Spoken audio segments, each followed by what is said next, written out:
What's up guys, it's Hannah. So I'm back with another video and proud to say that I'm officially instrument rated. So this is going to be my IFR check ride, oral exam, practical test, debrief video. I'm not going to go into kind of how I studied and how I prepared. I'm going to save that for a different video, but for now I'm just going to be going over the oral and the practical IFR check ride. So in true pilot fashion, I'm in front of an airplane, I've got my coffee, and I'm ready to say about 1,500 times, so let's get to it.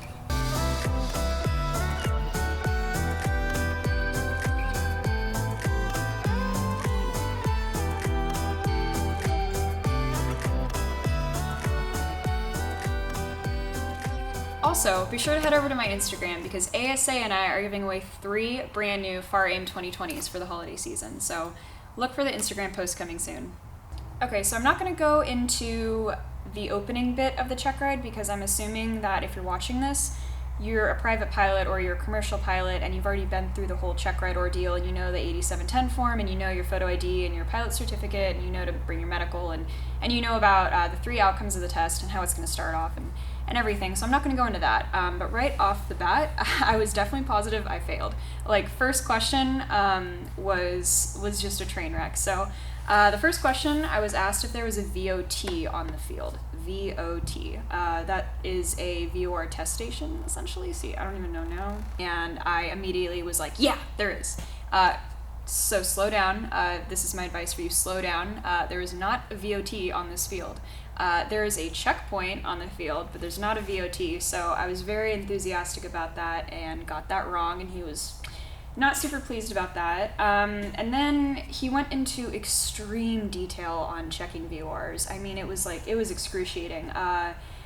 It was pretty bad. It was about airborne checkpoints and tolerances and what the differences between a VOT and a checkpoint was and what you'd expect of VOT. And I've actually never used a VOT, so I was pretty lost on a lot of this and definitely should have brushed up more on how to use a VOT. And he asked me, what I would expect while I was using a VOT, what I would be doing in the airplane. And I completely was at a loss, and I was really just kind of doing my best from what I remembered. Stuff like that, and I was not ready for the amount of detail in VOTs. So brush up on that if you don't know how to operate that. Yeah, it was just a horrible start for me. It completely shattered my confidence. Not a good start. And then he asked me what I had to write in the book when I did a VOR check, and I said bearing error, location, date, and pilot's name. Right? No, wrong. So he said that I had to sign it, like cursive sign it, like fancy, like I would write on a check, cursive sign it. So apparently just writing hand wasn't okay. So that was another point of contention for me. Okay, and then he asked me, how do you tell if the ILS is working? And I was like, is this a trick question? I was just really confused. And he just said, how do you tell if the ILS is working? And I was like, you just identify it? And he's like, yeah, I mean, isn't that crazy? There's only one way to find out if the ILS is working. And I was like, that's crazy. Then he randomly asked me about RAIM. Got that right. He asked me to how I would demonstrate that it's available once we're in the plane. So a few days before, he had me plan a flight to Medford. So he confused the heck out of me when during the oral exam he said, what's the worst weather that it could be for us to get there? I had no idea what he was trying to ask, So eventually we got around to the fact that the weather, it doesn't matter what the weather is for filing, for starting your flight, for even attempting the approach, going missed, all of that. The only time weather matters is when you're going to land. Okay, and then he pulled up a plate from Medford that had 2 sets of ILS minimums. One had a little hashtag and one didn't. Okay, so of course I was looking at the wrong place for a while, but eventually I made my way over to the missed approach procedure, and I was like, oh, it means that we need to meet this climb gradient in order to use, this approach, and he was like, yeah, that's right, and then he asked me if my plane could do that, and thankfully I had actually gone to the POH the night before with the conditions forecasted and the airport, and I had calculated my climb gradient, and so he asked me to do that, and thankfully I knew the ground speed, divided by 60 multiplied by the climb gradient calculation. I got 490, and then he said, so can the plane do it? And I said no. So thankfully being prepared the night before really helped me with that. And alternate minimums that you should know, as well as... Oh, and then there's the questions about alternates. So alternate minimums, and then how would you file to an airport that didn't have an instrument approach, stuff like that. So definitely know that for your oral exam. Okay, on to the charts. Ugh, this got ugly too. He asked about MEAs and MOCAs. He asked me about the service volume for a low VOR, and I had to look that up. And then he pointed to an airway, and he asked me about the total mileage of the airway, and it was bigger than 80. And then he asked me if I could still fly it, even though it exceeds the service volume, and that really tripped me up. And then he asked me about the GPS routes, and if a GPS route was an MEA or a MOCA, and I was like, what? And then I had a tiny little victory, which was really good. I stumped the examiner. Basically, he asked me if I could fly this plane on a Q route, and I said no, and he was like, well, why can't you fly on a Q route? And I said, well, T routes are low altitude routes, and Q routes are above flight level 180, and I can't get this poor thing higher than like 13,000 feet, on a good day. And then for the charts, just be prepared to know every single symbol, like just study the whole thing.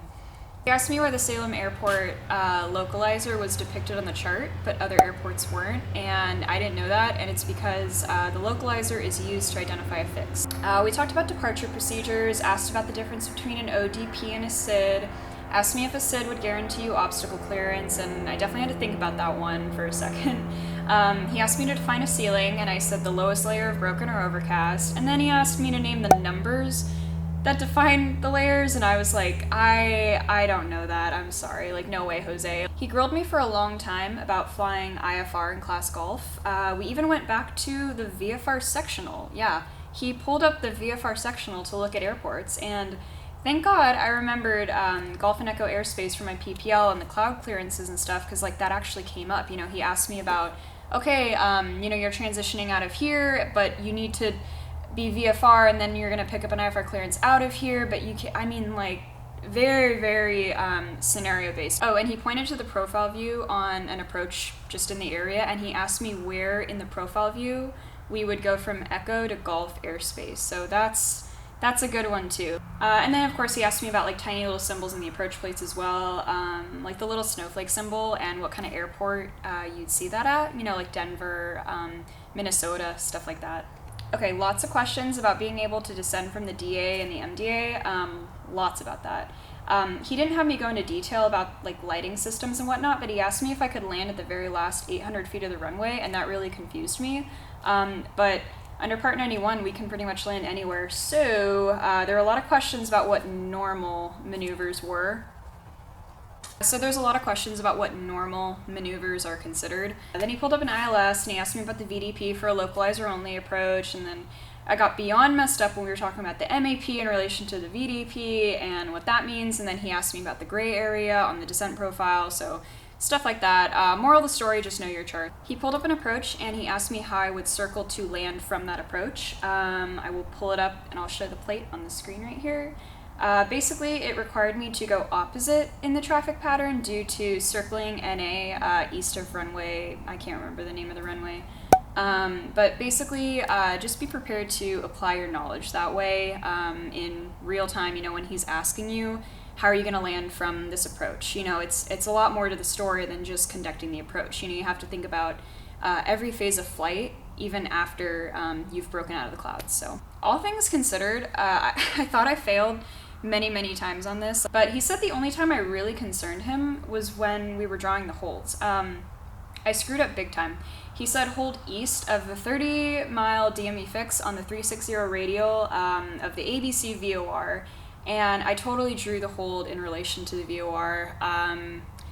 I blame checkride nerves, but he did not like that. And then I tried it again, and I was like really nervous that I was gonna fail now. Duh, it's the DME fix, not, the radial. So I drew it correctly. And then, he asked me how to enter the holds and drew arrows. He's like, what if you're over here? How would you enter? And I said teardrop, blah, blah, blah. But then, I was doing great until he said, entering from 90 degrees. And I said direct, but that was wrong. And then he said he was looking for a specific number on how to determine the holding entry. And I went into the FAR aim, and it was 70 degrees. And also the FAA, I guess, doesn't care how you enter the holds. I'm pretty sure. Like, I don't really think they care how you enter. That's more recommended. So I think direct or parallel would have worked, but I don't know. He asked me about the difference between IFR and IMC. Pretty easy. And then his final question was about lost communications and about when I'd be able to start the approach. And he asked me about the route and altitude, and I said the AVEF and the MEA acronyms, stuff like that.